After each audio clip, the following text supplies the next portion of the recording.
Hello viewers and welcome to another match of Warhammer 40,000 Conquest. My name is Mitch and I am the Hive Tyrant. Today we've Game 5 of an 8-part Store Championship series sent in from our friends in the Russian Conquest community. On the right side of the screen resides Packmaster Kith, played by Andrey Gavrilov, yet to the left sits Old One-Eye and a blazing zoanthrope, piloted by Anatoly Chukhvichev. Initiative is held by the Tyranids, and the first planet is Farron, the route a non-warlord unit planet.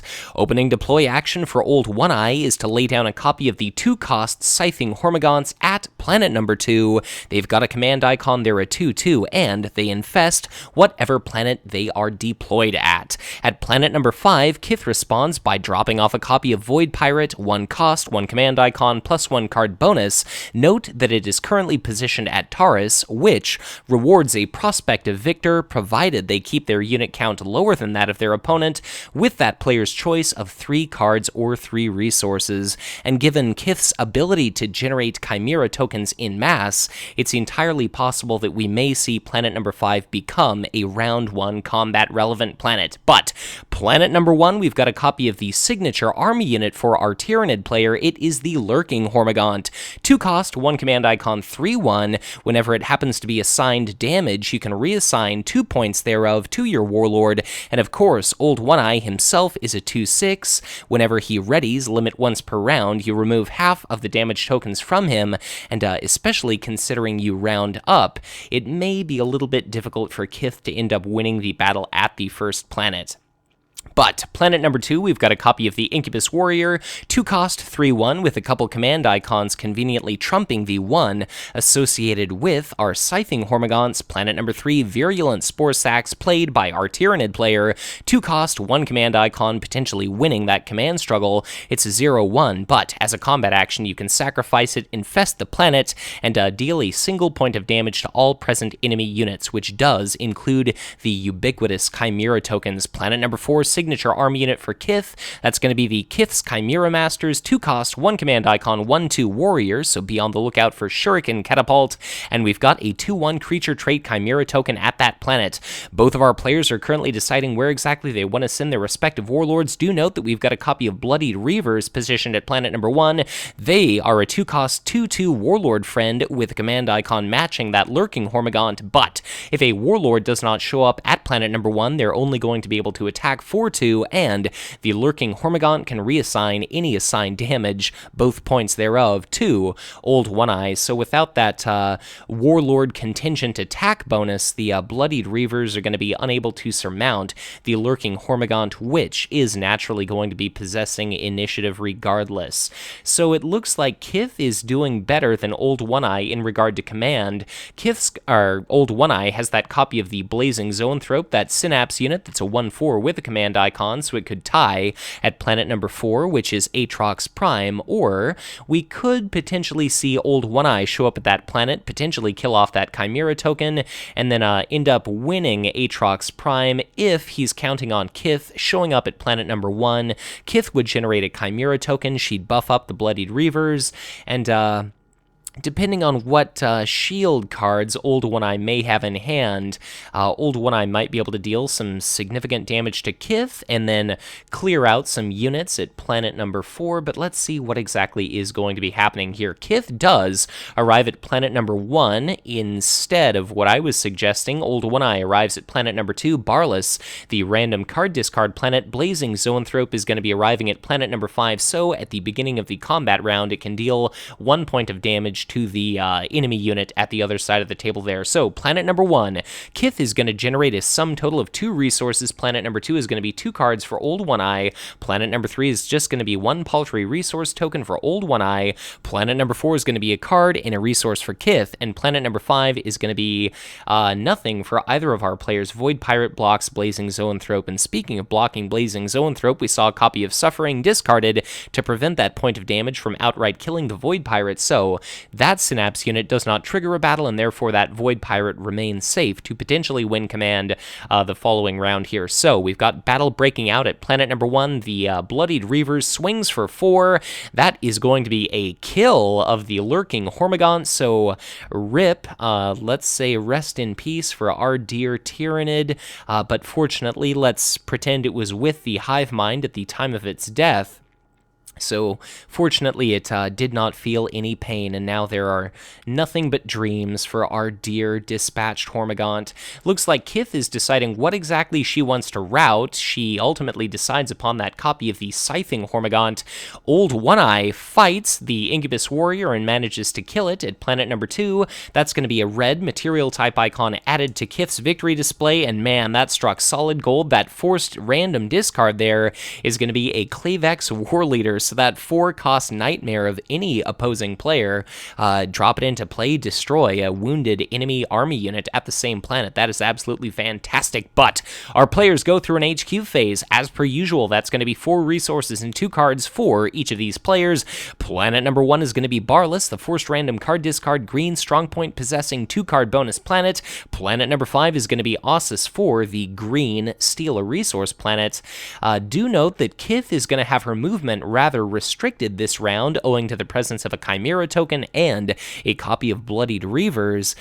Kith could win planets 2 and 3, or 2 and 4, or 3 and 4, and then that would be 3, a trio of red material icons in her victory display, and that would be a victory for her. And our Tyranid player has yet to clearly delineate an earliest possible victory condition. I suppose if our Tyranid picks up planets 1, 2, and 4, that could be a win there. But let's see what exactly is going to be going down here. Initiative is going to be in the possession of our dear Packmaster. And what kind of depravity is our Dark Eldar player going to be up to? Planet number 2, that's going to be the only command struggle not by default, but the only command struggle looking to be won by our Tyranid. Kith is doing her economy thing, stretched out to planet number 3, planet number 4. Kith has a fair few resources in total, so that is going to be 7. And Old One-Eye has just got a paltry 5. I cannot see anything in Packmaster Kith's hand. It looks like our Tyranids maybe got a copy of Tyranid Warrior at his disposal, and it's difficult to gauge where exactly our players may send their warlords just based on so little available information. If Kith were to bully the first planet very heavily, then planet number 3 would make all the more sense for Old One-Eye to show up as a destination there. Our unit count is currently 4 for the Tyranid and 6 for Kith, so Old One-Eye may not be making the worst decision if he goes to Taurus, because even killing off that Void Pirate, he'll still have 1 fewer unit than his opponent, and he'll be able to draw himself some either much-needed cards or, considering how many cards he's got in hand, perhaps some desperately needed resources. But at planet number 3, finally we see a deploy action after, I believe, perhaps Packmaster Kith is passed. It looks like that is indeed the case, which is interesting considering she's got... Well, no, I suppose I misspoke. I figured initiative was in Kith's possession, and I must have missed a deploy action by her. But we've now got a rogue trader at planet number 5, so that's a 1-cost, 1 command icon, plus 1 resource unit, potentially collecting 3 resources during this round's command struggle. That Tyranid Warrior, by the way, positioned at 3 is a 3-cost 2/4 with a couple command icons. It's entirely vanilla apart from a reasonable body, but it would be a pretty stellar platform to pick up a copy of Regeneration or even Noxious Fleshborer, or, although this war pack was not out at the time, the Yumgarl factor to give it a giant HP or attack value boost. So, we've got a copy of Promotion affixed, that Kith's Chimera Master, also at planet number 3, so 3 command icons is going to be 2, so we'll have to pay rapt attention to whether or not a Warlord gets sent to that planet. We've got another copy of the Signature Army Unit for Kith showing up at planet number 5 to shore up that otherwise vulnerable Rogue Trader at that planet, and interestingly enough, we did not see that played at planet number 4, so perhaps Kith is wanting to make Taurus as least desirable vulnerable target as is possible for our Tyranid. Couple of other interesting cards here in play. At planet number 4, the Tyranid drops a copy of the 2-cost 2-command icon 0/2 Toxic Venomthrope. Provided you win a command struggle at its planet, you can either infest that planet, or if the planet is otherwise already infested, then you can gain your choice of 1 card or 1 resource. Planet number 1 is looking to be a nightmare for Old One-Eye to show up at because it is now garrisoned by a copy of the rather resilient, formidable, and daunting Solarite Avedis. It's going to be the 4-cost Dark Eldar loyal unique army unit that made its debut in the same deluxe expansion as did Old One-Eye. It's going to be a 1-command icon 2/4 flying unit, and as a reaction, whenever it happens to be assigned damage by an attack, it deals 2 points of damage to its attacker. So Old One-Eye could attack it for a modified 1, it could attack back for 2, and Old One-Eye would take 2 points of damage each and every time he attacks it. So it's looking all but insurmountable for Old One-Eye himself. Old One-Eye doesn't have any access to routing effects or anything along those lines. Seems like it was maybe a bit of a poor life choice there for Kith to go to planet number 1. Seemed as though she was rather handily going to be able to win that planet hands down, unless Kith was concerned about that Blazing Zoanthrope and Old One-Eye showing up at planet number 1, because the Blazing Zoanthrope at an infested planet could have picked an enemy unit to take 2 points of damage instead of just 1. But Kith arrives at planet number 1. That's going to be a couple of cards for her. She generates a Chimera token, unless I'm gravely mistaken. Planet number 2 is going to be a resource for Old One-Eye. Planet number 3, the destination there of that Blazing Zoanthrope, is going to be a card and a resource for neither player. Planet number 4 is going to be an infested planet, and it's going to be a card and a resource for our Tyranid. Looks like Boundless is going to trigger a forced random card discarded. That is going to be a Yumgarl Genestealer 5-cost elite thrown into Old One-Eye's discard pile. That's going to be a green strong point type icon added to Kith's victory display, and Old One-Eye ended up winning a 2 resources at Ossus 4. Unless I'm mistaken, I believe that the copy of Scything Hormigaunt that traveled with Old One-Eye there to planet number 5 should have been arriving exhausted. Looks like that is indeed the case. Thank you to Andrey for correcting that there. That's going to be a Chimera and a Chimera Master and a Rogue Trader up against Old One-Eye. Old One-Eye is a 2/6, takes a swing. That is going to be a dead Chimera token. Chimera Master takes a swing in response. It deals a point of damage to the Scything Hormigaunt, and unfortunately it cannot reassign damage or heal. We come to the end of a combat round. The Kith's Chimera Master retreats from that planet. Rogue Trader retreats from that planet, and now is when our Tyranid player wishes he'd have gone to Aatrox Prime, or, somehow he included a copy of Doom in his deck, because good lord, Kith's HQ is just absolutely chock full of units here. So, let's see. We go through an HQ phase. That's going to be 4 resources, 2 cards for each of our players. Our initiative bounces back to our Tyranid. Ossus 4 was the site of a battle of the previous round, but I do not believe that Packmaster Kith had any available resource tokens with which for our Tyranid to lie, cheat, and steal. So let us see here. At planet number 1, that would probably not be the optimal destination for Packmaster Kith, because that copy of Virulent Spore Sacs is going to be able to deal a point of damage to each and every unit sent to that planet, which would be, if Kith generates another one, that would be 3 Chimera token and a 2 HP unit, and a Solarite Avedis, which won't trigger its reaction, and a Rogue Trader, which would also die, potentially, and a Chimera Master, and a Bloodied Reavers, so a lot of different units there. Planet number 2, we've now got a copy of Promotion on the Tyranid Warriors, so it looks like he's moving ever so slowly up in the ranks, or at least that is what he would like to think. Not that Tyranids are capable of independent thought outside of Synapse range, and Tyranid Warriors broadcast Synapse regardless, unless my memory fails me. So he should know his place in the pecking order of the Tyranid Master Race here. So, new planet number 5, by the way, is going to be Karnath, the planetary wild card, which allows you to activate the battle ability of any other planet, not copy its effects, but outright activate it.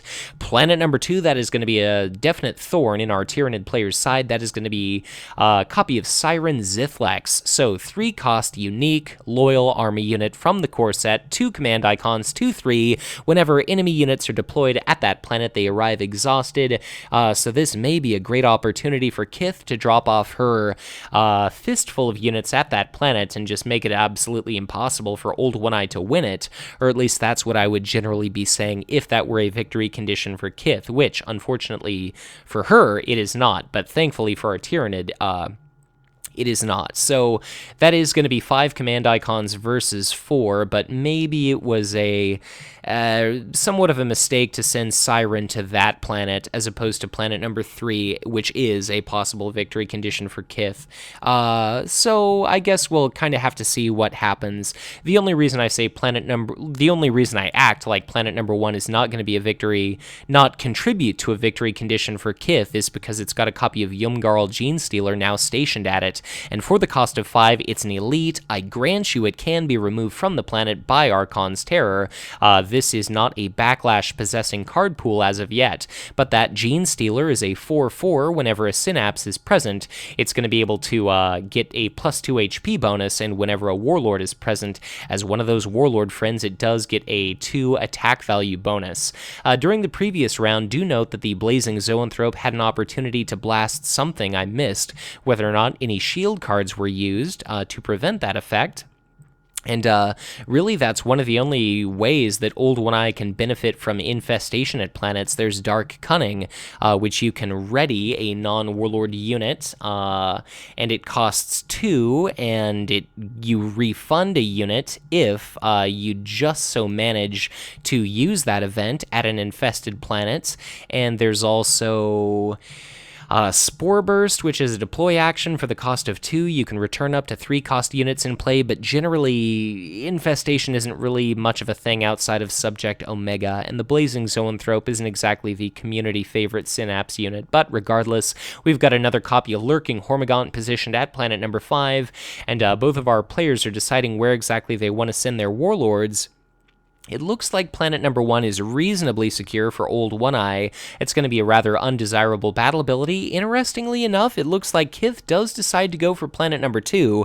That is going to be another red icon added to her victory display, provided that she's going to end up collecting Aatrox Prime the following round. But for the moment, Kith is just dropping off a metric ton of units. So let's see. Command struggles. Planet number 1, that is going to be a resource gained by Old One-Eye, as if it's really going to make much of a difference here. Planet number 2, that is going to be a total of 4 command icons versus 5, thanks to that promotion. So that's going to be a card and 2 resources for Kith, because that Rogue Trader. Planet number 3 is going to be a card and a resource for our Tyranid player, plus his choice of a resource or a card. And planet number 5, the Blazing Zoanthrope there, is going to tilt the scales. That is going to be a card and a resource for our Tyranid. And during combat, that should be the opportunity for the Blazing Zoanthrope to potentially kill off that Rogue Trader. So unfortunately, it looks like Old One-Eye has mentally slipped his opportunity to trigger that effect and destroy that copy of Rogue Trader, and that makes me think that the previous round I didn't miss a unit being destroyed. I missed our player missing the opportunity to trigger that reaction there. So we're going to have a hell of a battle breaking out at planet number 2. What's on the line is going to be Aatrox Prime. So that's going to be 1 damage to all enemy units at an adjacent planet or the enemy HQ. And spoiler alert, it's not looking like there's really any way at all that Old One-Eye is going to be able to win this planet. Do note that it's not infested, so any copy of Dark Cunning is going to be played at the full cost of 2 resources. Old One-Eye's signature event, which is Ferocious Strength, costs 1, and you can give your Warlord or Synapse unit Brutal, but there's no Awakening Cavern to ready Old One-Eye to get multiple attacks, and there's no opportunity for us to see something along the lines of there's just no way for Old One-Eye to do enough damage to really make a difference here. But that Tyranid Warrior did take a swing. Looks like it killed a copy of Bloodied Reavers, which is a pretty reasonable blow. Looks like I believe it was a Chimera token, destroyed that copy of Scything Hormagaunts. And now we're waiting to see what exactly is the remainder of our round going to look like in regard to combat actions. Really, all that Old One-Eye can hope to do is deal as much damage as possible prior to leaving this planet. It would be nice for him if he can manage to kill off Siren Zithlex. But Old One Eye is not going to be able to do that in one fell swoop. It does look like we've got a couple of copies of Dark Cunning in Old One Eye's hand, so it's entirely possible we could see Siren Zithlex killed. That's going to be a Kith's Chimera Masters with its associated promotion destroyed by the 2 attack value swing of Old One Eye. Kith herself is going to exhaust to deliver 2 points of damage to that Tyranid Warrior. Note that Packmaster Kith has a couple of resources which is not enough for a copy of Klavex Warleader, but it's exactly enough to do a copy of Archon's Terror. So if we were to see a copy of Dark Cunning used to ready that Tyranid Warrior, it's entirely possible that Kith may just throw out that really nasty, nightmarish event and then banish the unit from that planet. Looks like that is not the case, though. Siren Zithlex is going to deal the killing blow. The Tyranid Warrior is destroyed. Quite wisely, Old One Eye retreats from that planet, and that is going to be Aatrox Prime dealing damage to Old One Eye and the Virulent Spore Sacs and the copy of Yumgarl Gene Stealer there. So Old One Eye takes a point of damage. The Virulent Spore Sacs take a point, but they've got 2 HP if memory serves. At least it looks like 2 HP on the card. I hope it's 2 HP looking at the card. The Yumgarl Gene Stealer there has 5 points, or sorry, it's got 3 HP remaining, and now Kith is incredibly well set up at planet number 1. So Old One Eye managed to win that battle at Yvarn. He did not trigger its battle ability, so neither player put army units into play directly from their hand into their HQ, only to show up at a planet the following round exhausted. So it's going to be 1 planet type icon of each color in Old One Eye's victory display, and a red and a green for Kith. If Kith wins planet 1 and planet number 2, that is going to be the game for her through red icons, or if Kith wins at planet number 2 and planet number 3, and Kith would really have to shit the bed there to lose the battle at planet number 1, then it's looking like she may end up winning the game. So what are we going to see? We've got another copy of the Kith's Chimera Masters at planet number 2, which is going to back up that copy of the Void Pirate. Now we're going to need a Blazing Zoanthrope to be sent to that planet to afford it the opportunity to continue to win command struggles, and it's a damn shame we've not seen that Blazing Zoanthrope continually used. Kith continues to reinforce her earliest possible victory condition planet, as we've now got a copy of Warlock Destructor garrison there. For the cost of 2, it's a 3/4 with a command icon. It's got an upkeep of 1 resource asked of you as a forced reaction during the following round's deploy phase, but that may not come into play at all, although it probably will because it's not at planet number 1. Interestingly enough, we could see Old One Eye go to planet number 1, and then if we see the Virulent Spore Sacs detonated, that could be a grand total of 3 dead Chimera tokens, a wounded Solarite, a wounded Siren, and a dead Rogue Trader and a wounded Chimera Master, and then we could see the Yumgarl Gene Stealer as a 6/3, or if the Blazing Zoanthrope shows up, a 6/5, and that could make relatively quick work of Solarite of Vetus, but Old One Eye definitely wants to avoid getting himself in the kind of situation where he's going to be absolutely torn apart by that unit, because let's say that the Gene Stealer under ideal circumstances does attack for 6, flying cuts it down to 3, and a 2 shield value card discards that or decreases that damage down to a single point, and that is definitely no good for our Tyranids. So we've got a copy of Lurking Hormigaunt played at planet number 1. Again, that allows the opportunity for Old One Eye to reassign damage to from it to another unit.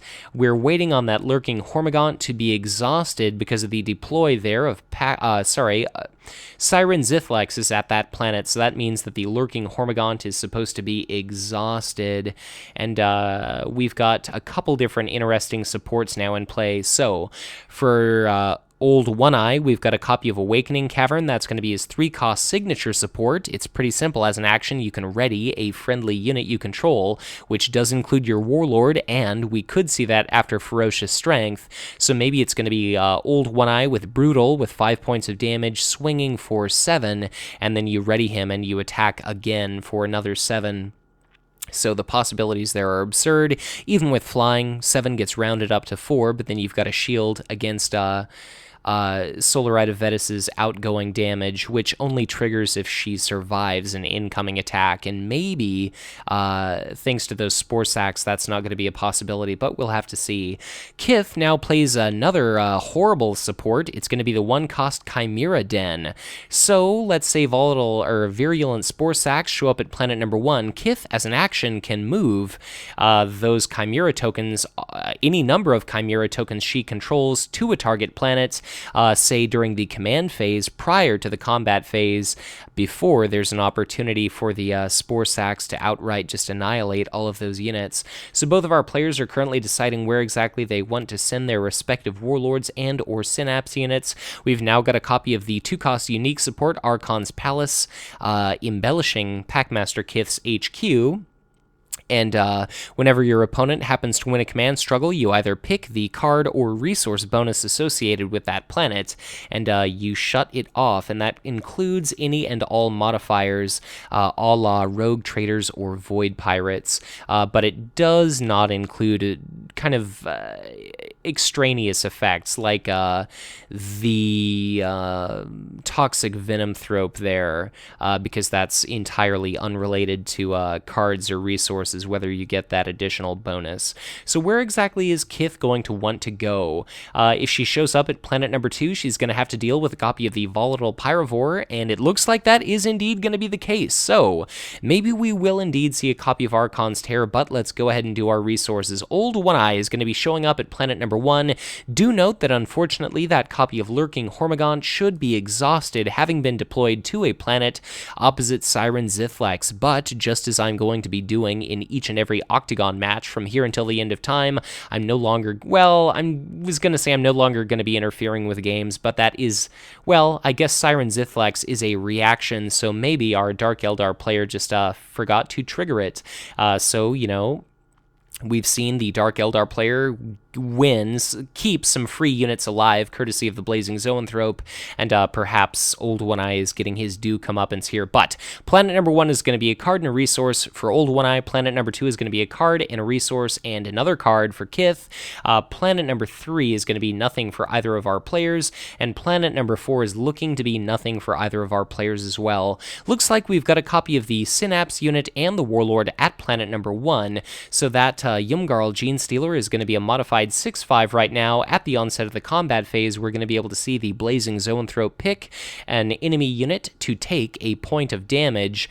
Unfortunately, we will not see an opportunity for Old One-Eye to blow up the Spore Sacks prior to triggering the ability of the Blazing Zoanthrope. So what exactly are we going to see? It looks like perhaps the Blazing Zoanthrope is picking Solar Rite of Vetus as the target of its not Psychic Wrath, but it's Warp Blast Wrath. But perhaps we're seeing a shield card for that. Perhaps not. Perhaps, okay, maybe are we going to see a shield card for that? Are we seeing the ability not used? Okay, there we go. That's going to be 1 point of damage, and because it's not an attack, it nicely works around flying. So I feel like I've gotten all my ducks in a row, or all my Chimera in a row, I suppose, is not the closest 40k equivalent, but let's work with it. So, let us see. The initiative token is going to be in the possession of Old One-Eye. I can't find the Aquila, but anyways, that was going to be a swing. No, sorry. So, the Virulent Spore Sacks explodes. That's going to be 3 points of damage, resulting in 3 dead Chimera Masters. That is going to be Solar Rite of Vetus with another non-opportunity to trigger her ability. The Chimera Master and Siren Zithlex each are going to take a point of damage. We've got Old One-Eye now delivering a swing at Solar Rite of Vetus. She's got flying, so that's only going to be 1 point of damage dealt to her. No offense meant to either of these players, but the checking of the card abilities and a couple of missed reactions, perhaps they are slightly newer players, so certainly let's go ahead and give them the benefit of the doubt here. So that unfortunately non-exhausted Lurking Hormigaunt is going to be attacking Solar Rite of Vetus. 3 is going to be cut in half to 1.5, and shockingly enough, we do not see a shield card used. That is going to be a dead Solar Rite of Vetus, and let me tell you, I am pretty surprised to see that. Although I suppose it's kind of a waste of time to stack damage onto the Hormigaunt that'll get transferred over to old One Eye, and then he'll end up being healed. But Siren Zithlex is going to be taking an attack directed toward the Yumgarl Genestealer. At any moment, we could see, first of all, this planet should be infested from the virulent spore sacs, and if that's the case, we could see Dark Cunning played for 2, and then it refunds a resource, but it's looking like our Tyranid does not have even the paltry number of resources required to do that. So Siren Zithlex must have had her attack blocked by a 2-value shield card that I may have missed. The Blazing Zoanthrope finishes off that Chimera Master, and then Old One Eye manages to kill Siren Zithlex. We see Chimera Den activated immediately prior to the end of the combat round, which should be the case. So Old One Eye, I believe, should indeed be exhausted. Okay, so Old One Eye takes a swing, kills that Chimera token. Okay, so maybe we saw a combat round come to an end. That was 2 points of damage dealt to the Blazing Zoanthrope, so I guess it must have been Old One Eye with initiative, and then the Blazing Zoanthrope resulting in 2 dead Chimera tokens.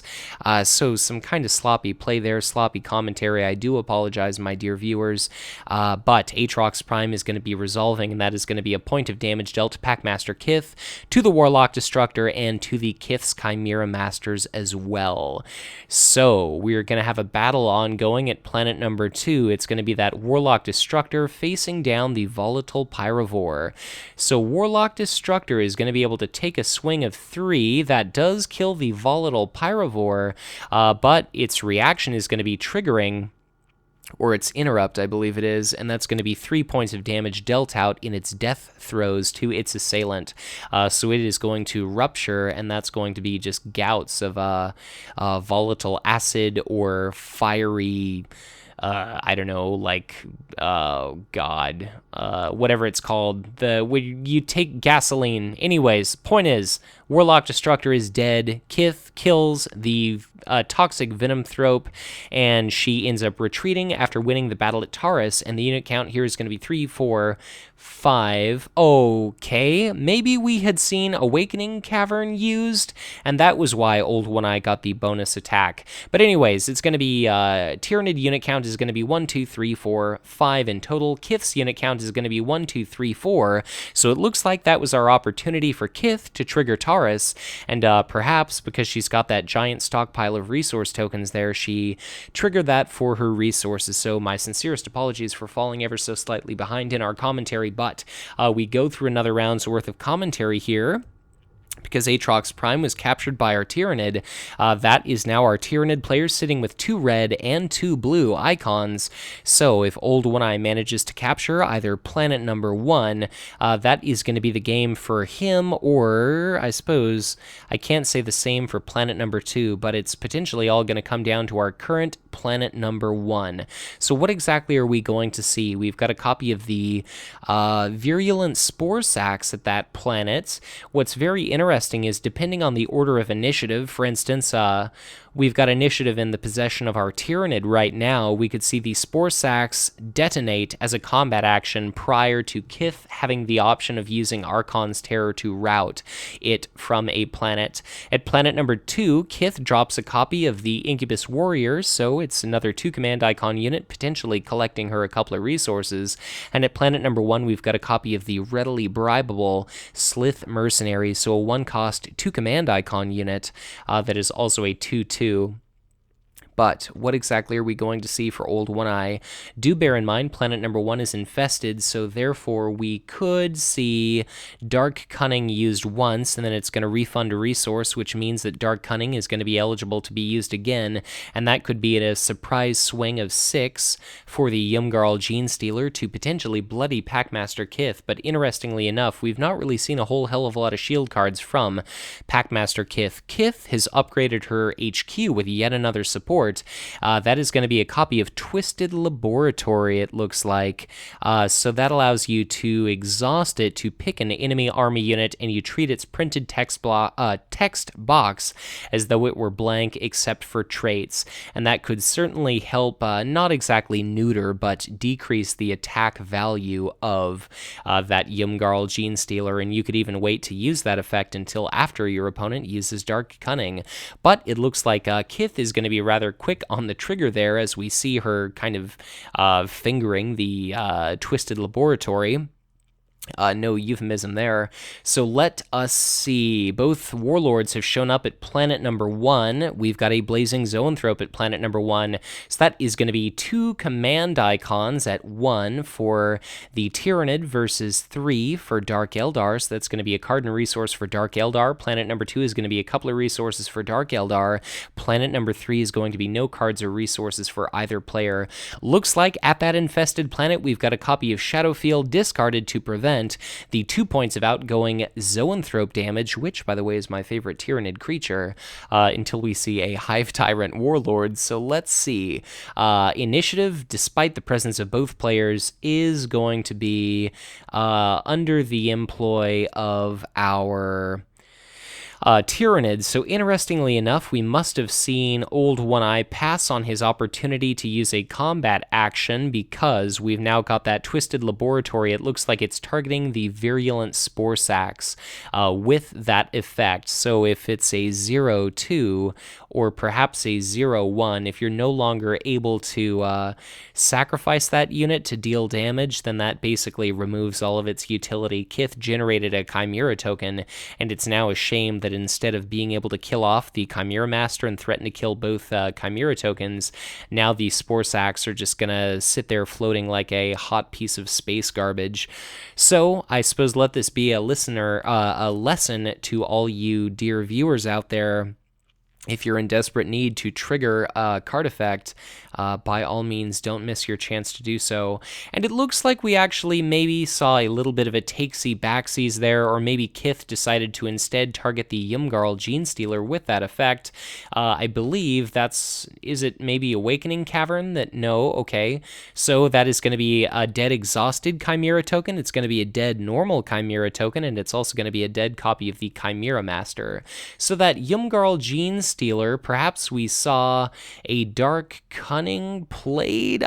Okay, and never mind. So it's not actually readied. Perhaps my mind is playing tricks on me. Perhaps Anatoly's kind of moving his cards all over the place. I don't quite know here. So we've got a Clevex Warleader being played at planet number 1. So goodbye, Yumgarl Genestealer. Like I said before, unfortunately, this is a game not played with a backlash possessing card pool. So it looks like Awakening Cavern is going to be readying that copy of the Lurking Hormigaunt. That may have been a little bit premature, perhaps not. Our Tyranid player has actually yet to take an attack, so that seems like it was maybe a little bit premature on behalf of our Dark Eldar player. But our video skips ever so slightly. I just work with the footage that I'm sent, ladies and gentlemen. But that is going to be an Archon's Terror removing the Lurking Hormigaunt from that planet. So Awakening Cavern is essentially wasted. And now what exactly else are we going to be seeing? We've still got Dark Cunning as an option to ready the Blazing Zoanthrope. I suppose the best case scenario, I think, yes, our Tyranid player does have it in hand. So we could see... we could see the Synapse unit takes a swing, kills that copy of Slith Mercenary, and I mean, this is the game on the line here. If Old One-Eye manages to win this one, then that is going to be his game, but is he going to be able to chew through these units? He could use Dark Cunning to ready the Blazing Zoanthrope, and then he could use Ferocious Strength to increase it to an attack value of 3, but the Clevex Warleader is going to be delivering an assault, of a value of 3 directed straight toward Old One-Eye. So we've got our Tyranid player taking a moment to assess our Dark Eldar card pool. And now what all else are we going to see?